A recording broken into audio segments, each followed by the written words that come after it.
ప్రార్థన చేసుకుందాం. పరలోకమందున్న మా కన్న తండ్రి, మమ్మలను ఎంతగానో ప్రేమించినటువంటి మా గొప్ప దేవ, మీకు వందనములు, స్తోత్రాలు తెలియజేస్తూ ఈ యొక్క మధ్యాహ్న కాల సమయమందు మీరు ఇచ్చినటువంటి మహాకృపను బట్టి వందనములు, స్తోత్రాలు తెలియజేయచ్చు. ఈ యొక్క సమయమందు తండ్రి, మీ యొక్క పరిశుద్ధ గ్రంథంలో రాయబడినటువంటి మాటలను గూర్చి ఆలోచన చేయుచుండగా మీరే మాకు తోడుగా ఉండి నడిపించండి. చెప్పబడుచున్నటువంటి ప్రతి మాట కూడా వాక్యానుసారమైనదిగా ఉండులాగున మీరే నాకు తోడుగా ఉండి నడిపించమని కోరుకుంటూ, వినుచున్నటువంటి ప్రతి ఒక్కరికి వినగలిగే చెవులు, గ్రహించగలిగే మంచి మనసును దయచేయమని కోరుకుంటూ, క్రీస్తు నామమున ఈ చిన్ని ప్రార్థన మనవులు సమర్పించి వేడుకుంటున్నాము తండ్రి, ఆమేన్. దేవుడిచ్చిన మహాకృపను బట్టి దేవాది దేవునికి మొట్టమొదటిగా లోకరక్షకుడును ప్రభువైన క్రీస్తు పేరట వందనములు తెలియజేయచ్చు. ఈ యొక్క వీడియో ద్వారా వీక్షిస్తున్నటువంటి వారందరికీ, కూర్చుని వింటున్నటువంటి వారందరికీ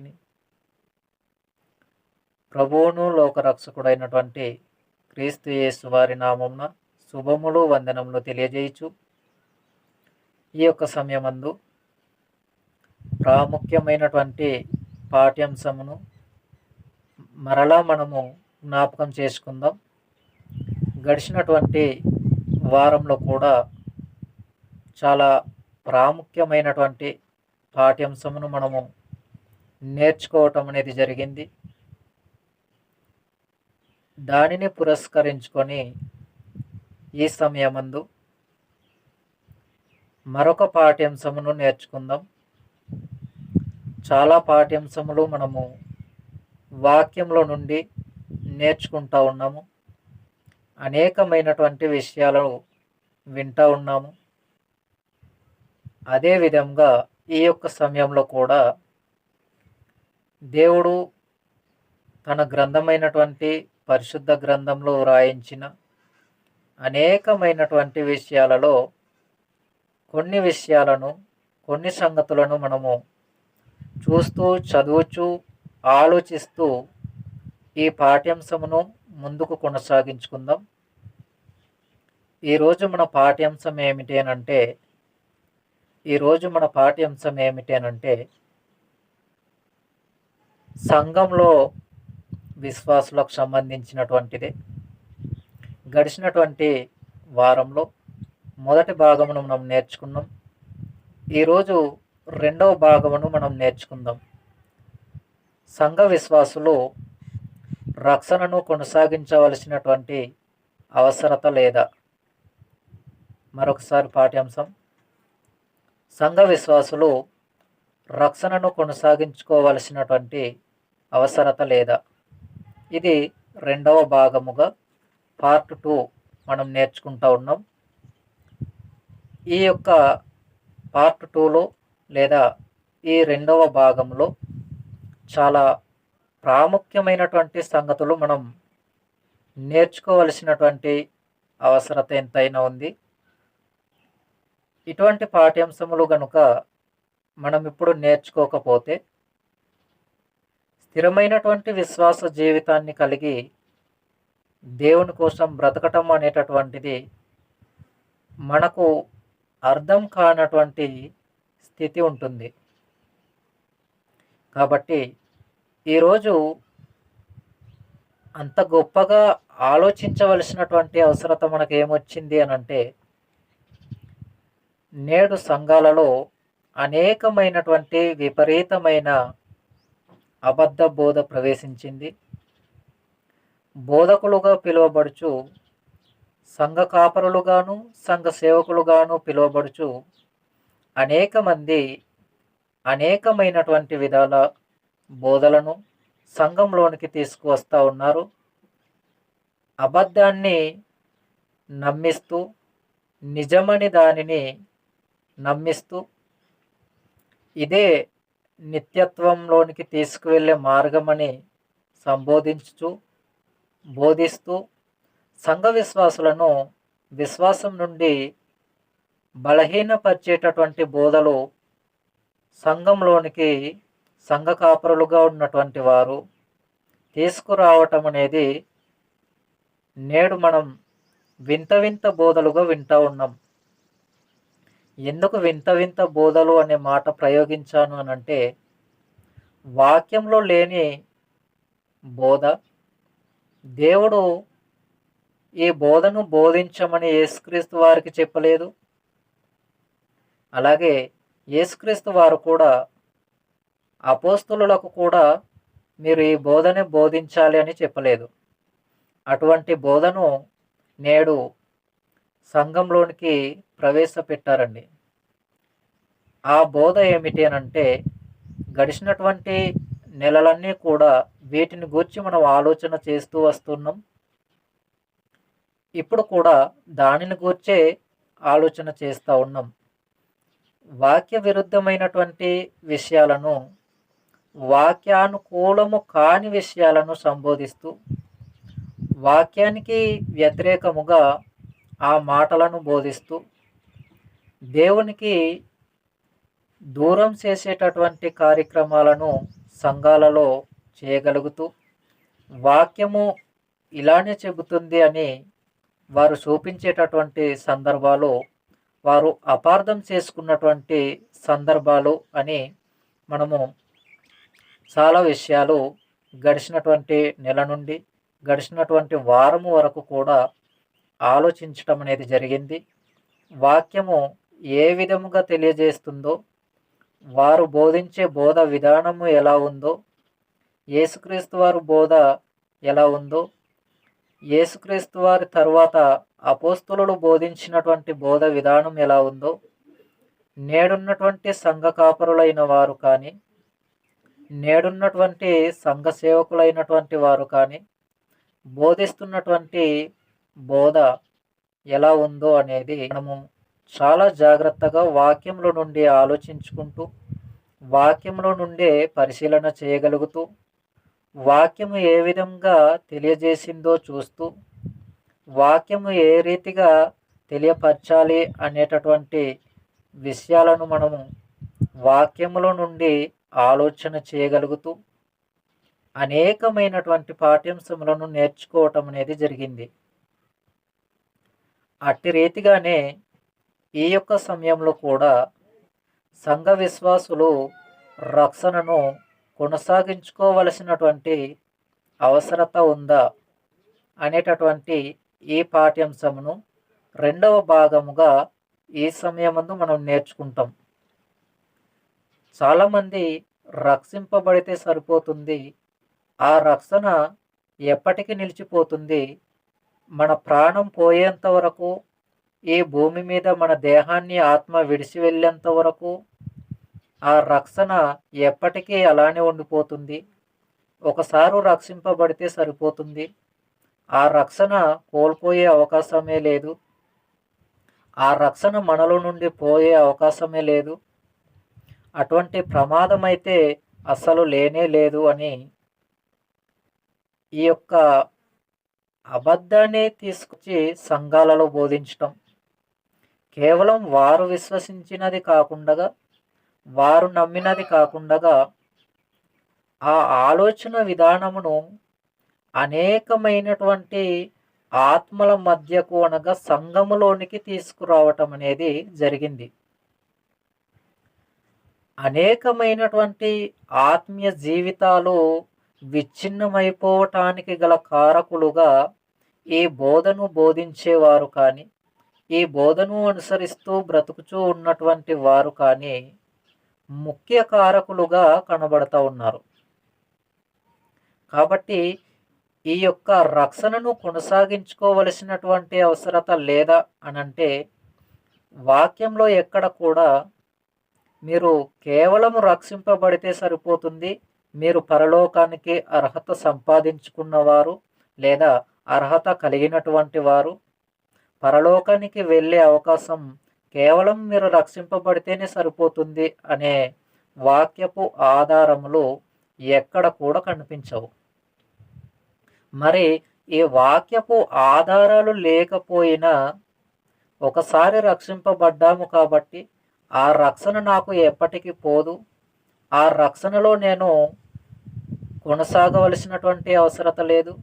ఆ రక్షణను నేను కొనసాగించుకోవలసినటువంటి అవసరత కూడా లేదు అని తమకు తాముగానే వాక్యాన్ని అపార్థం చేసుకుంటూ, ఆ వాక్యాన్ని వారు నమ్మినది కాకుండా అనేక మందికి ఆ వాక్యమును సంఘంలోనికి తీసుకువెళ్ళి బోధించటం అనేది జరుగుతుంది.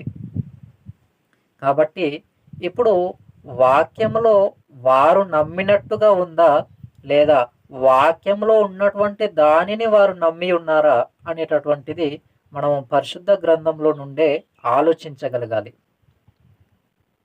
వారు నమ్మిన విధంగా వాక్యంలో ఉందా, లేదా వాక్యంలో ఉన్నట్టుగానే వారు నమ్మి ఉన్నారా?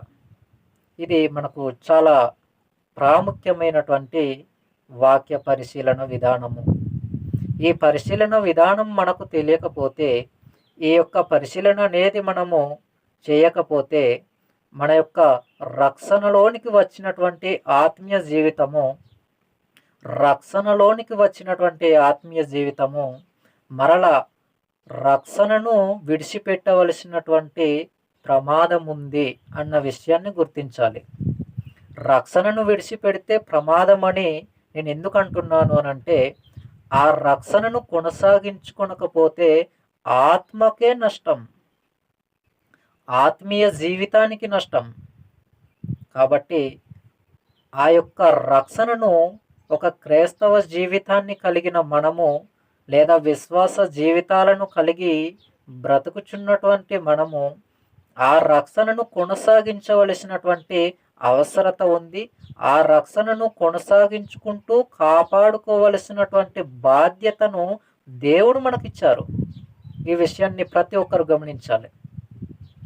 రక్షణను కాపాడుకోవలసినటువంటి అవసరత ఉంది. ఆ రక్షణను కొనసాగించుకుంటూ ఈ భూమి మీద మనము మన జీవితాన్ని కొనసాగించుకునేటటువంటి అవసరతను, ఆ బాధ్యతను కూడా దేవుడు మనకు ఇచ్చారు. కాబట్టి పౌలు గారు కూడా సంఘములను గూర్చి ఆలోచించినటువంటి సందర్భాలు ఉన్నాయి. అనేకమైనటువంటి కష్టతరాలలో ఉండి కూడా, అనేకమైనటువంటి ఇబ్బందికరమైన పరిస్థితిలో ఉండి కూడా పౌలు గారు సంఘమును గూర్చి ఆలోచించినటువంటి సందర్భం ఉంది. ఒకసారి ఆ మాట చూడగలిగితే కొరింథీయులకు వ్రాసినటువంటి 2వ పత్రికలో చాలా ప్రాముఖ్యమైనటువంటి విషయాన్ని మనం చూస్తాం. కొరింథీయులకు రాసినటువంటి 2వ పత్రిక 11వ అధ్యాయము, కొరింథీయులకు రాసినటువంటి 2వ పత్రిక 11వ అధ్యాయము 28వ వచనమును మనము జాగ్రత్తగా చూడగలిగితే, ఇవియును గాక సంఘములన్నిటిని గూర్చిన చింతయు కలదు, ఈ భారము దినదినము నాకు కలుగుచున్నది. ఏ భారం కలుగుతుంది పౌలు గారికి అని మనం ఆలోచించగలిగినప్పుడు, సంఘములు అన్నింటిని గూర్చిన చింతయు నాకు కలదు అన్నాడు. సంఘములన్నింటిని గూర్చిన చింత పౌలు గారికి ఎందుకు వచ్చింది? పౌలు గారు ఆలోచించవలసినటువంటి అవసరత ఏమొచ్చింది? సంఘములను గూర్చి తన గురించి తాను ఆలోచించుకుంటే సరిపోతుంది కదా. సంఘములను గూర్చి ఆలోచించవలసినటువంటి అవసరత ఏముంది పౌలు గారికి? పౌలు గారు అసలు తన జీవితాన్ని గూర్చి తాను ఆలోచించుకొని, నేను రక్షణలో ఉన్నాను కదా, నేను విశ్వాసంలో ఉన్నాను కదా, నా విశ్వాసం నాకు రక్షిస్తుంది, నా యొక్క నమ్మకం నాకు పరలోకాన్ని ఇస్తుంది, నా యొక్క రక్షణను నేను కలిగి ఉన్నాను కాబట్టి నాకు ఇదే సరిపోతుంది అని పౌలు గారు తనకు తానుగా ఆలోచించుకొని సంఘములను గూర్చి ఆలోచించుకోకుండా ఉండాలి. కానీ ఇక్కడ మనం ఏం చదువుకుంటున్నాం, ఏం చూస్తూ ఉన్నామనంటే, సంఘములన్నింటినీ గూర్చిన చింతయు నాకు కలదు, అది కూడా దినదినము ఆ భారం నాకు కలుగుచున్నది అన్నాడు. ఒక దినము కాదు, మరల ప్రతి దినము ఆ యొక్క ఆలోచన పౌలు గారికి ఉంది. సంఘములన్నింటిని గూర్చి పౌలు గారు ఆలోచిస్తూ ఉన్నారు. వారి యొక్క ఆత్మీయ జీవిత విధానాలు ఎలా ఉన్నాయి, వారి యొక్క బాగోగులు ఎలా ఉన్నాయి, వారి పరిస్థితులు ఎలా ఉన్నాయి, వీటన్నింటిని గూర్చి పౌలు గారు ఆలోచన కలిగి ఉన్నారు అనంటే, పౌలు గారు ఆలోచిస్తూ ఉన్నారు అనంటే, కేవలం రక్షింపబడిన వారందరూ ఉన్నారు కదా, ఆ రక్షణ వారికి ఉంది కదా, సరిపోతుంది అని పౌలు గారు అనుకోలేదు. రక్షింపబడి విశ్వాసంలో ఉన్నా సరే సంఘములను గూర్చి కూడా పౌలు గారు ఆలోచిస్తున్నారు. అది కూడా పౌలు గారు ఉన్నటువంటి పరిస్థితి ఎలా ఉంది? తనకు అనేకమైనటువంటి సమస్యలు, పై వచనాలన్నీ మనం చదువుకోగలిగితే అక్కడ చెప్పబడినటువంటి సందర్భాలు వేరు. అలాంటి కష్టతరమైనటువంటి పరిస్థితిలో ఉన్నటువంటి పౌలు గారు కూడా అటువంటి భయంకరమైనటువంటి సమస్యలో ఉన్నటువంటి పౌలు గారు దేనిని గురించి ఆలోచిస్తూ ఉన్నారు అనంటే, ఆత్మలను గూర్చి, ఆత్మల రక్షణను గూర్చి, సంఘం ఏమైపోతుందో నన్న చింత కలిగి పౌలు గారు ఆలోచిస్తూ ఉన్నారండి. మరి రక్షింపబడ్డారు కదా, సరిపోద్ది అని పౌలు గారు అక్కడ అనుకోలేదు. రక్షణలో ఉన్నారు కదా, విశ్వాసంలో ఉన్నారు కదా కొరింథీ పట్టణంలో ఉన్నటువంటి సంఘస్థులు అని పౌలు గారు అనుకోలేదు. ఆ సంఘాలను గూర్చి ఎంతగానో ఆలోచిస్తూ ఉన్నటువంటి సందర్భం ఇప్పుడు మనం చదివినటువంటి సందర్భం. పౌలు గారు సంఘాలన్నింటిని గూర్చి ఆలోచించవలసినటువంటి అవసరత ఏమొచ్చింది? పౌలు గారు సంఘములను గూర్చి ఆలోచిస్తూ ఉన్నారు అనంటే, సంఘానికి అపాయం ఉంది, సంఘానికి ప్రమాదం ఉంది. సంఘంలో ఉన్నటువంటి విశ్వాసులు కూడా, సంఘంలో ఉన్నటువంటి విశ్వాస జీవితమును కలిగి ఉన్నటువంటి వారు కూడా ఆ విశ్వాసమును కోల్పోయేటటువంటి అవకాశము అనేది ఉంది. ఆ సంఘంలో ఉన్న విశ్వాస జీవితాన్ని తమకు తాముగా కానీ, ఎదుటి వ్యక్తుల వలన కానీ తమ యొక్క విశ్వాసమును చెరిపివేసుకోగలిగేటటువంటి ప్రమాదం ఉంది. రక్షణను కొనసాగించవలసినటువంటి వారే ఆ రక్షణను బలహీనపరచుకునే విధంగా ప్రమాదానికి పోయేటటువంటి అవకాశం ఉంది. దేనిని గమనించినటువంటి పౌలు గారు సంఘములన్నింటిని గూర్చి ఆలోచించటం అనేది జరుగుతూ ఉంది. సంఘములను గూర్చిన చింతయు నాకు కలదు, అది కూడా దినదినము నాకు కలుగుచున్నది అన్నాడు. మరి నేడున్నటువంటి అబద్ధపు బోధకులు ఎలా బోధిస్తున్నారంటే, సంఘములను గూర్చిన అవసరతయే లేదు అంటారు. కాసేపు సంఘము విషయం పక్కన పెట్టగలిగితే, అసలు అన్యజనులైనటువంటి వారికి సువార్తయే ప్రకటింపవలసినటువంటి అవసరత లేదు అంటారు. ఎందుకు అని ప్రశ్నిస్తే, ఎప్పుడో సువార్త అనేది ప్రకటింపబడింది కాబట్టి నేడున్నటువంటి క్రైస్తవులమైన మనం ఎవ్వరమును కూడా సువార్త మరలా అన్యజనులైనటువంటి వారికి ప్రకటింపవలసినటువంటి అవసరత లేదు అని వారు మాట్లాడతారు. ఇది ఎంత వాక్య విరుద్ధంగా ఉంది అనంటే, ఎంతటి వాక్యానికి అపార్థం చేసుకున్నటువంటి వారిగా ఉన్నారు అనంటే ఆలోచించాలి వింటున్న మనమైనా. అందుకే వాక్యంలో ఏమంటాడంటే, మీరేమి వినుచున్నారో జాగ్రత్తగా చూచుకొనుడి అన్నాడు. మనం వింటున్నటువంటి దానిని జాగ్రత్తగా చూసుకోవలసినటువంటి అవసరత వచ్చింది అనంటే, ఆ వాక్యమును ఎంతగానో పరిశీలన చేయవలసినటువంటి అవసరత ఉందని అర్థం. కాబట్టి వాక్యంలో చెప్పబడుతున్నటువంటి ప్రతి సందర్భాన్ని, వాక్యంలో ఉన్నటువంటి ప్రతి విషయాన్ని మనము ఎంతగానో గమనించవలసినటువంటి అవసరత ఉంది. దానిని ఎంతగానో మనము పరిశీలన చేయవలసినటువంటి అవసరత అనేది ఉంది. కాబట్టి ఈ యొక్క సువార్త అన్యజనులైనటువంటి వారికి ప్రకటించాలో ప్రకటించకూడదు అనేటటువంటిది దేవుని చిత్తం అయితే నేను మరొక పాఠ్యాంశంలో నేను మాట్లాడతాను. దానిని గురించి ఇప్పుడు కొనసాగింపుగా మనకు పాఠ్యాంశం కాదు, సందర్భం కాదు, కానీ మాట సందర్భాన్ని బట్టి చిన్న ఇన్ఫర్మేషన్ మీకు ఇవ్వటం అనేది జరిగింది. రైట్. ఇక మనం ఆలోచన చేయగలిగితే, పౌలు గారు సంఘములన్నింటిని గూర్చి ఆలోచన కలిగి ఉన్నారు. దినదినము సంఘాలను గూర్చి ఆలోచిస్తూనే ఉన్నారు. కానీ నేడున్నటువంటి మనము మన విశ్వాస జీవితాన్ని కూడా ఆలోచించుకోలేనటువంటి పరిస్థితిలో ఉన్నాం. మరి సంఘాలను గురించి మనం ఏం ఆలోచించగలమండి?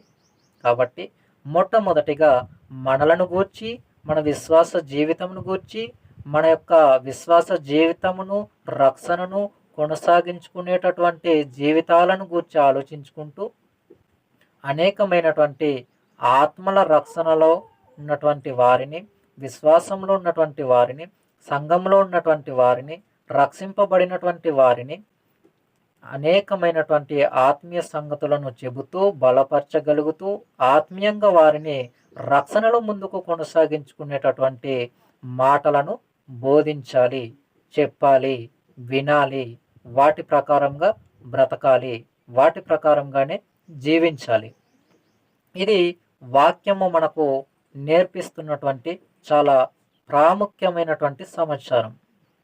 ఇది మనము గుర్తుంచుకోవలసినటువంటి చాలా చాలా ప్రాముఖ్యమైనటువంటి సంగతి.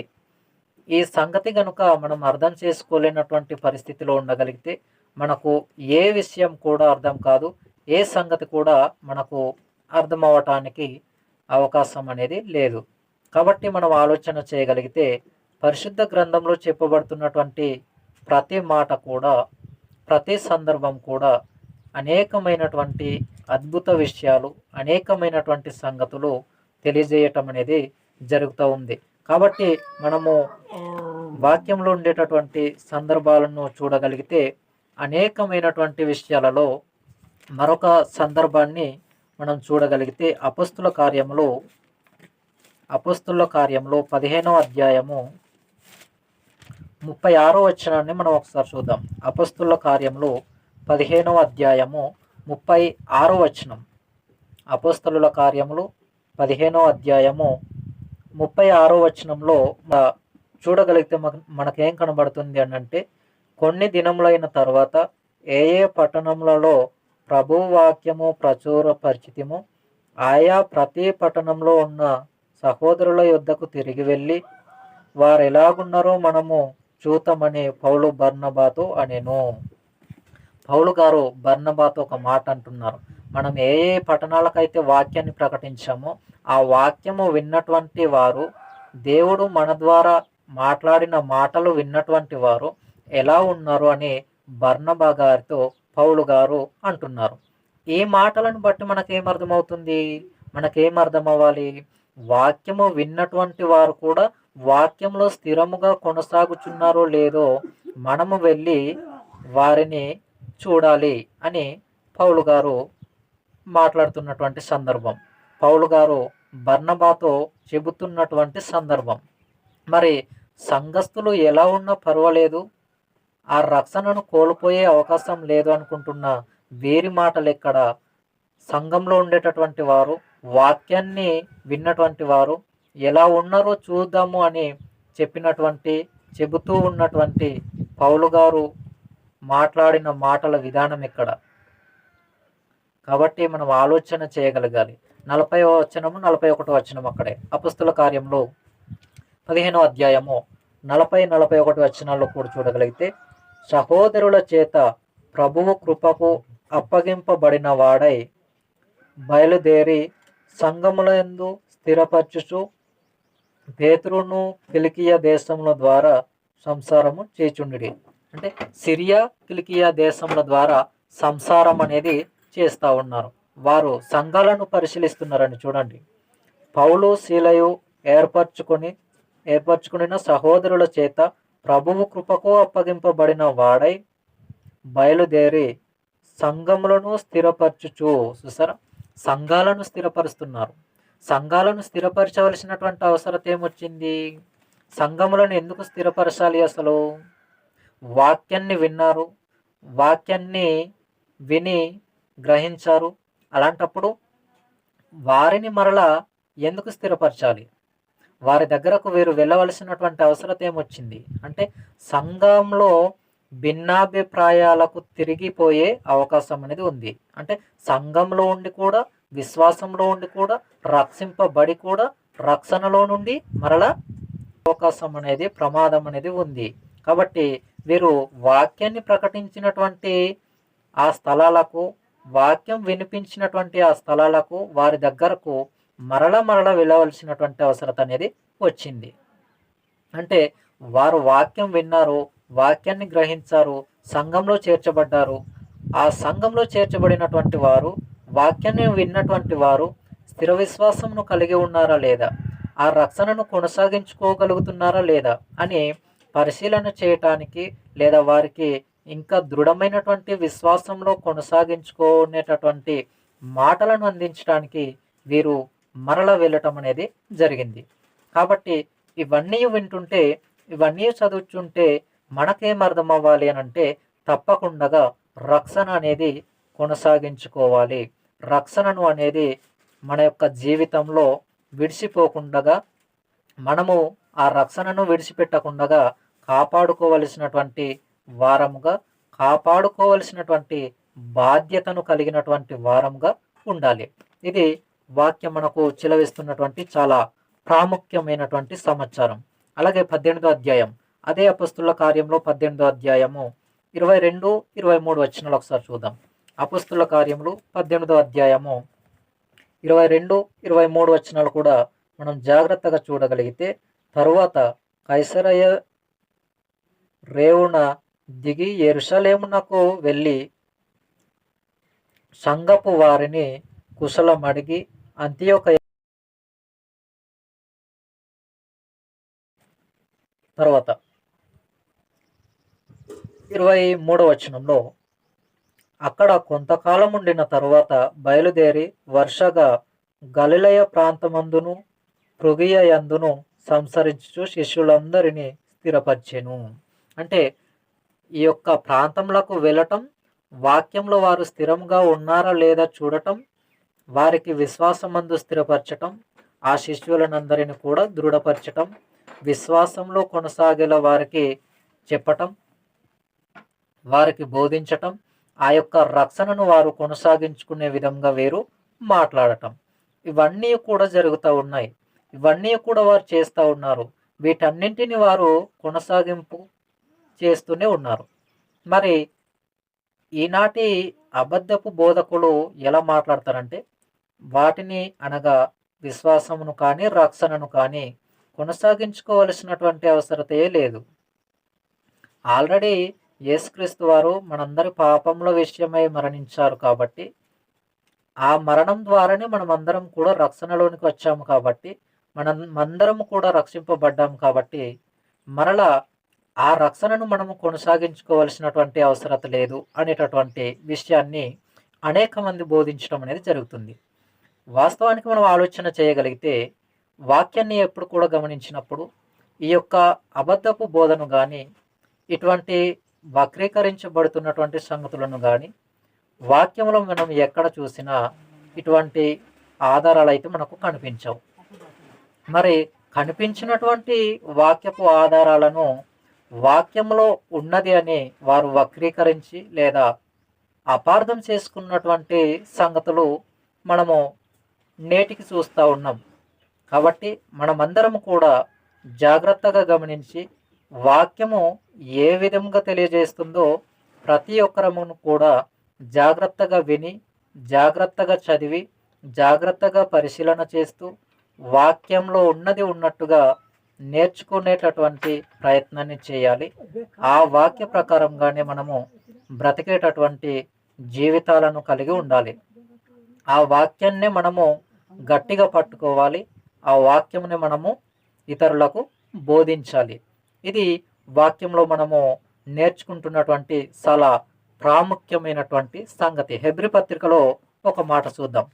హెబ్రీలకు వ్రాసినటువంటి పత్రికలో మనం ఒక మాట చూడగలిగితే 4వ అధ్యాయము, హెబ్రీలకు వ్రాసినటువంటి పత్రిక 4వ అధ్యాయము 9 నుండి 11 వచనాలు ఒకసారి మనం చూడగలిగితే, హెబ్రీలకు వ్రాసినటువంటి పత్రిక 4వ అధ్యాయము 9వ వచనం నుండి 11 వచనాలు. కాబట్టి దేవుని ప్రజలకు విశ్రాంతి నిలిచి ఉన్నది. ఎందుకనగా దేవుడు తన కార్యములను ముగించి విశ్రమించిన ప్రకారము ఆయన యొక్క విశ్రాంతిలో ప్రవేశించిన వారు కూడా తన కార్యములను ముగించి విశ్రమించును. కాబట్టి అవిధేయత వలన వారు పడిపోయినట్లుగా మనలో ఎవడునో పడిపోకుండా ఆ విశ్రాంతిలో ప్రవేశించుటకు జాగ్రత్త పడుదము. అంటే మనము కూడా పడిపోకుండా, ఇశ్రాయేలీయులలో అనేక మంది ఐగుప్తు నుండి ప్రయాణం చేసి వచ్చిన తర్వాత కనానుకు చేరలేదు. చాలామంది రాలిపోయారు మధ్యలోనే. చాలామంది మరణించారు. యెహోషువ, కాలేబులు మాత్రమే ప్రవేశించినట్టుగా మనం చూస్తాం. ఇది దేనికి నిదర్శనం అనంటే పరలోకానికి నిదర్శనం అండి. పరలోకానికి నిదర్శనం. ఈ లోకంలో ఎన్నో కష్టాలు, ఎన్నో నష్టాలు, ఎన్నో ఇబ్బందులు బోధల వలన కానీ, వ్యక్తిగతంగా కానీ, ఇతరుల వలన కానీ, ఆలోచన విధానాల వలన కానీ, ప్రమాదాల వలన కానీ, ఇలా అనేకమైనటువంటివి మానవ జీవితంలో సంభవిస్తూనే ఉంటాయి, వస్తూనే ఉంటాయి. కానీ మనం ఆలోచించవలసినటువంటి విధానం ఏంటంటే, ప్రతి ఒక్కరము కూడా జాగ్రత్తగా మనసు పెట్టి ఒకే గురిని కలిగి విశ్వాస జీవితాన్ని కలిగి ఉంటూ రక్షణను కలిగినటువంటి మనము, రక్షింపబడినటువంటి మనము ఆ రక్షణను కొనసాగించుకోవలసినటువంటి అవసరత ఎంతైనా ఉంది. కాబట్టి ఆ యొక్క విశ్రాంతిని మనం పోగొట్టుకోకుండా దానిని కాపాడుకోగలిగేటటువంటి ప్రయత్నమే రక్షణ యొక్క కొనసాగింపు విధానము. కాబట్టి మనం ఆలోచన చేయగలుగుతుంటే ఇక్కడ 11వ వచనంలో మనం చూస్తూ ఉన్నాం. 11వ వచనంలో, కాబట్టి అవిధేయత వలన వారు పడిపోయినట్లుగా మనలో ఎవడును పడిపోకుండా ఆ విశ్రాంతిలో ప్రవేశించుటకు జాగ్రత్త పడుదము. జాగ్రత్త పడాలి. జాగ్రత్తగా రక్షణను కొనసాగించుకోవాలి. జాగ్రత్తగా విశ్వాసమును కాపాడుకోవాలి. జాగ్రత్తగా రక్షణ జీవితాన్ని కాపాడుకోవాలి. వర్షం పడుతున్నప్పుడు మన దేహం తడవకుండగా మనము గొడుగును ఏ విధంగా అయితే మనపై ధరించుకుంటామో, మనము చేతితో పట్టుకుంటామో, అదే విధంగా మన యొక్క విశ్వాస జీవితాన్ని, రక్షణ జీవితాన్ని కాపాడుకోగలగాలి. మన దేహాన్ని ప్రమాదానికి గురవుతుంది అని మనం గుర్తించినప్పుడు చాలా జాగ్రత్తగా కాపాడుకుంటాం. మరి ఆత్మకు కూడా నిత్య నరకం అనే ప్రమాదం ఉంది అని తెలిసినా కూడా ఏ ప్రమాదము లేదు అని అమాయకత్వపు ఆలోచనను కలిగి ఉండటం అనేది చాలా ప్రమాదకరమైనటువంటి స్థితిలోనికి ఆత్మను తీసుకువెళుతుంది అన్న విషయాన్ని మనమందరమును కూడా జాగ్రత్తగా గమనించి పరిశీలన చేసి ఆలోచించవలసినదిగా నేను ప్రభువు పేరిట తెలియజేస్తూ ఉన్నాను. పేతురు గారు రాసినటువంటి రెండో పత్రిక ఒకసారి మనం చూడగలిగితే, పేతురు గారు రాసినటువంటి రెండో పత్రిక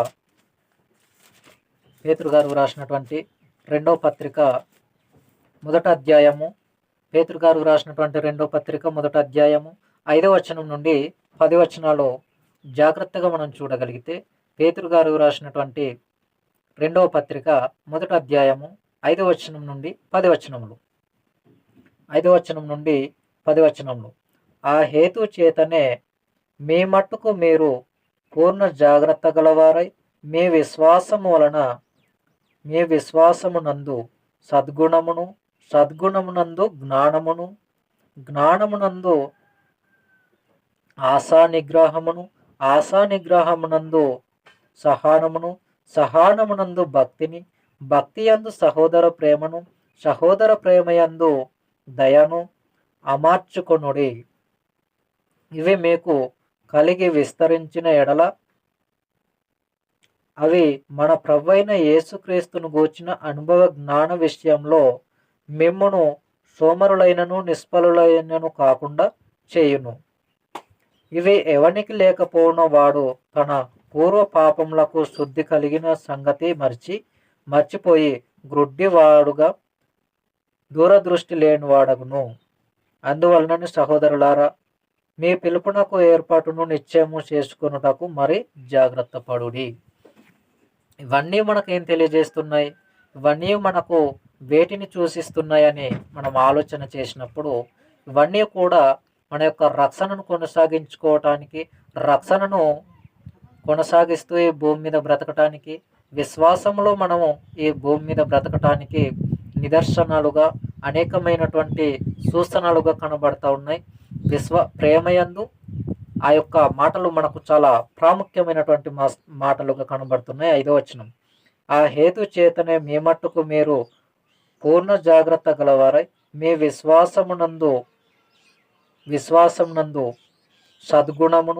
సద్గుణం నందు జ్ఞానమును, విశ్వాసంలో సద్గుణంలో జ్ఞానం, ఇవన్నీ కూడా ఇప్పుడు మనం చదివినటువంటి విషయాలు కూడా ఒకదానితో ఒకటి ఇమిడి ఉన్నాయి, ఒకదానితో ఒకటి జోడింపబడి ఉన్నాయి, ఒకదానితో ఒకటి జతపరచబడి ఉన్నాయి.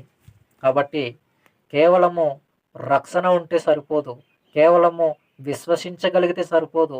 విశ్వాసమును కొనసాగించుకోవాలి, రక్షణను కొనసాగించుకోవాలి, భక్తి జీవితాన్ని కొనసాగించాలి, దేవునికి ఇష్టమైనటువంటి జీవితాన్ని కలిగి బ్రతకాలి. ఇది వాక్యంలో నుండి మనము నేర్చుకోవాల్సినటువంటి చాలా ప్రాముఖ్యమైనటువంటి సంగతిగా మనకు కనబడతా ఉంది. అలాగే 2వ అధ్యాయం, అదే పేతురు గారు రాసినటువంటి 2వ పత్రిక 2వ అధ్యాయంలో మనము 20వ వచనం నుండి 22 వచనాలు చూద్దాం. పేతురు గారు రాసినటువంటి 2వ పత్రిక 2వ అధ్యాయము 20వ వచనం నుండి 22 వచనాలు మనం ఒకసారి చూడగలిగితే, ఇక్కడ వారు ప్రభువును రక్షకుడునైన యేసుక్రీస్తు విషయమైన అనుభవ జ్ఞానం చేత ఈ లోక మాలిన్యములను తప్పించుకొనిన తరువాత మరలా వారిలో చిక్కుబడి వారి చేత జయింపబడిన ఎడల వారి కడవరి స్థితి మొదటి స్థితి కంటే మరీ చెడ్డదగును. వారు నీతి మార్గములను అనుభవపూర్వకముగా తెలుసుకొని తమకు అప్పగింపబడిన పరిశుద్ధమైన ఆజ్ఞ నుండి తొలగిపోవుట కంటే ఆ మార్గమును అనుభవపూర్వకముగా తెలియక ఉండుటయే వారికి మేలు. కుక్క తన వాంతికి తిరుగునట్టును, కడుగబడిన పంది బురదలో దొర్లినట్టును మరలునట్లును అను నిజమైన సామెత చొప్పున వీరికి సంభవించెను అన్నాడు. కాబట్టి మాటలు మనం వింటున్నప్పుడు, చదువుతున్నప్పుడు మన యొక్క విశ్వాస జీవితమును కొనసాగిస్తూ అలానే ఉండాలి, లేదా దానిని తెలియనటువంటి వారిగానే ఉండాలి. కానీ తెలిసి కూడా తెలియనటువంటి వారిగా ఉంటే, అక్కడ ఎగ్జాంపుల్ ఒక కుక్కను తీసుకున్నాడు, అటు తర్వాత పందిని కూడా తీసుకున్నాడు. కుక్క ఆ యొక్క వాత వచ్చినప్పుడు ఆ కుక్క వాతుకుంటుంది, తర్వాత తను వాతుకున్నటువంటి దానిని మరలా ఆ కుక్క తింటుంది. అదొక ఎగ్జాంపుల్ చెప్పాడు. తర్వాత పందిని గురించి మాట్లాడుతూ, ఆ పంది కడుగబడిన తర్వాత మరలా బురదలోనే దొర్లుతుంది అని చెప్పాడు. కాబట్టి మనము ఒకసారి రక్షింపబడ్డాము, సరిపోతుంది అనుకొని అంతటితో విడిచిపెట్టేయటానికి లేదు, దానిని కొనసాగించుకోవాలి. కొనసాగించుకోకుండా సరిపోతుందిలే, నేను ఎలా బ్రతికినా పర్వాలేదని లోకంలో కలిసిపోతే పంది ఏ విధంగా అయితే కడుగబడిన తర్వాత బురదలో దొర్లుతుందో, అదే విధంగా మానవుని యొక్క లేదా క్రైస్తవుని యొక్క ఆత్మీయ జీవితం అనేది పాపంలో మునిగిపోతుంది, పాపంలో ఉంటుంది అని దీని అర్థం. కాబట్టి మనం ఆలోచన చేయగలగాలి. ప్రతి విషయాన్ని కూడా దేవుడు కరఖండితంగా వ్రాయించారు. ఈ విషయాలను మనం అర్థం చేసుకోలేనటువంటి పరిస్థితిని కలిగి ఉంటున్నాం అంతే. కాబట్టి వాక్యంలో దేవుడు ఏ విధంగా తెలియజేస్తున్నారో, వాక్యంలో దేవుడు ఏ విధంగా తెలియజేశారో వాటిని అతి జాగ్రత్తగా వాక్యపు పరిశీలన మనం చేయగలిగితే చాలా సులభంగా ఈ మాటలు మనకు అర్థమయ్యేటటువంటి అవకాశం అనేది ఉంది. కాబట్టి మనము చివరిగా ఒక మాట చూసుకుందాం. ఫిలిప్పీ పత్రికలో మనము చాలా ప్రాముఖ్యమైనటువంటి సంగతి చూసి ముగించుకుందాం. ఫిలిప్పీలకు రాసినటువంటి పత్రిక 2వ అధ్యాయము 12వ వచనం. అపోస్తలుడైన పౌలు గారు ఫిలిప్పీలకు రాసినటువంటి పత్రిక 2వ అధ్యాయము 12వ వచనం. 2వ అధ్యాయము 12వ వచనంలో మనం ఏం చూస్తామంటే, కాగా నా ప్రియులారా, మీరెల్లప్పుడూ విధేయులై యున్న ప్రకారము నా ఎడల ఉన్నప్పుడు మాత్రమే గాక మరి ఎక్కువగా నేను మీతో లేని ఏ కాలమందు భయముతోనూ వణుకుతోనూ మీ సొంత రక్షణను కొనసాగించుకొనుడి. చూసారా, ఈ మాట మనకు ఎంతటి విషయాన్ని తెలియజేసిందంటే, మీ సొంత రక్షణను కొనసాగించుకొనుడి అన్నాడు. అంటే రక్షణ కొనసాగించవలసినటువంటి అవసరత ఉందా లేదా? ఇప్పుడు ఈ ప్రశ్నకు ప్రారంభంలో మనము పాఠ్యాంశమును ఒక ప్రశ్న వచ్చింది. పాఠ్యాంశము ప్రశ్న ఏంటి?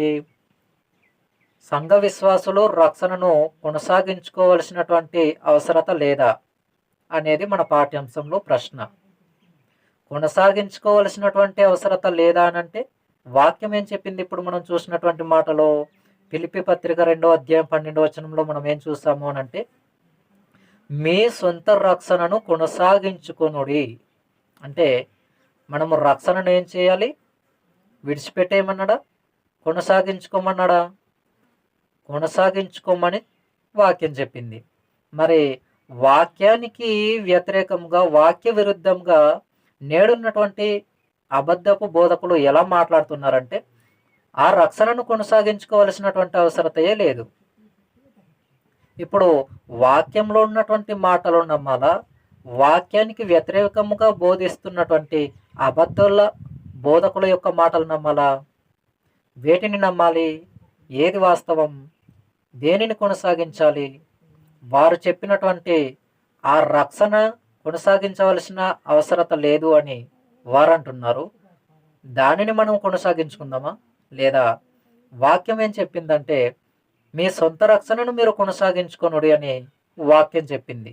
దీనిని మనం కొనసాగింపు చేసుకుందామా అని మనం ఆలోచించినప్పుడు తప్పకుండా వాక్యంలో ఉన్నదే మనం పాటించాలి. వాక్యంలో లేని దానిని పాటించవలసినటువంటి అవసరత మనకు లేదు. అదే నేను ప్రారంభం నుండి చెప్పుకొస్తున్నటువంటి విషయాలు అవే. వాక్యం ఎక్కడ మాట్లాడితే అక్కడ మాట్లాడాలి.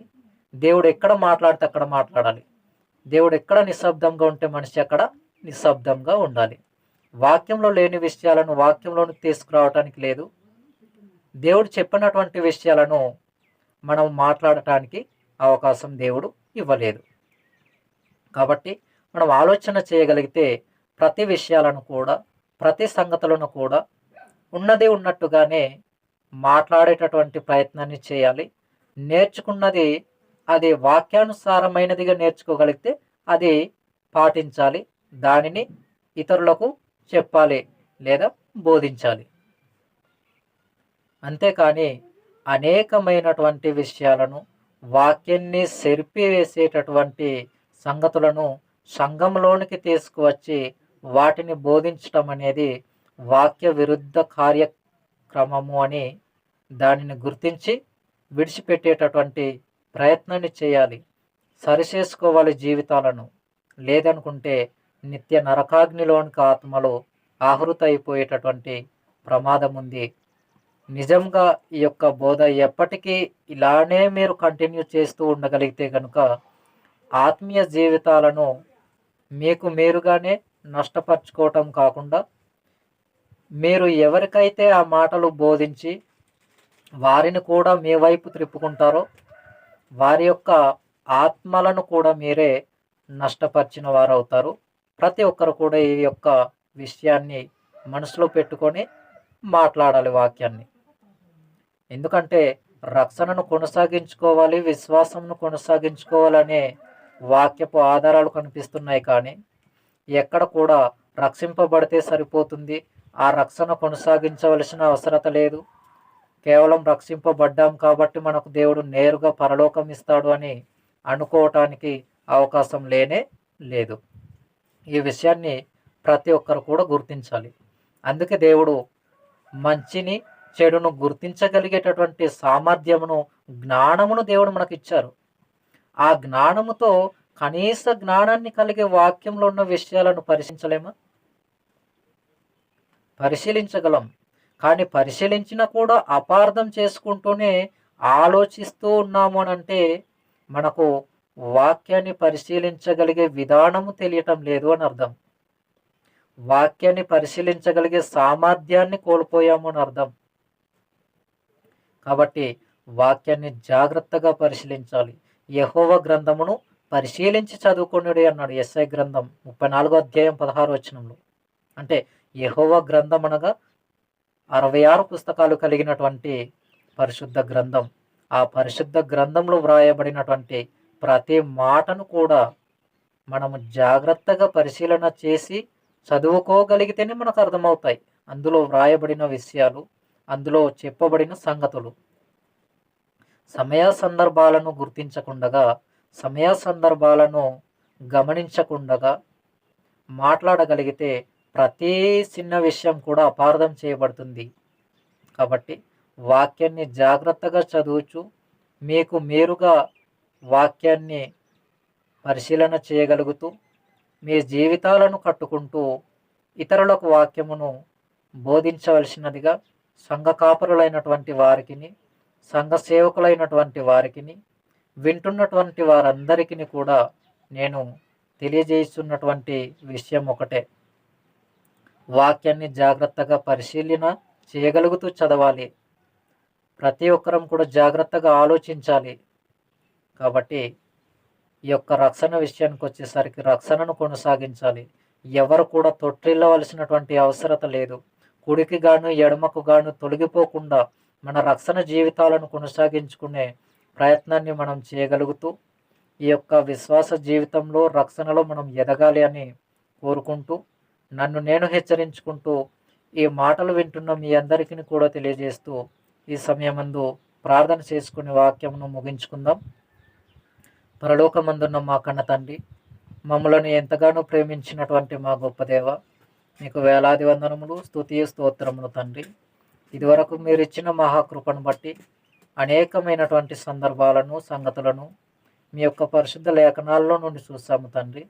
చెప్పబడినటువంటి ప్రతి మాట తమ తమ ఆత్మీయ జీవితాల్లో స్థిరపరచబడులాగున తండ్రి, రక్షణను కొనసాగించుకునేటటువంటి విశ్వాస జీవితాలను కలిగినటువంటి కుమారులుగా మేము ఈ భూమి మీద బ్రతకటానికి తండ్రి, సంఘంలో ఉన్నతమైనటువంటి ఆత్మీయ జీవితాన్ని కలిగి విశ్వాసంలో స్థిరముగా ఉంటూ ఇదిగో తండ్రి, రక్షణను కొనసాగిస్తూ రక్షణను కాపాడుకోగలుగుతూ తండ్రి, రక్షణను వెనుకంజ వేయకుండగా మా జీవితాలు మీకు సమర్పించుకొని బ్రతికే భాగ్యం దయచేయమని కోరుకుంటూ క్రీస్తు నామం చిన్ని ప్రార్థన మనవులు సమర్పించి వేడుకుంటున్నాము తండ్రి. ఆమేన్.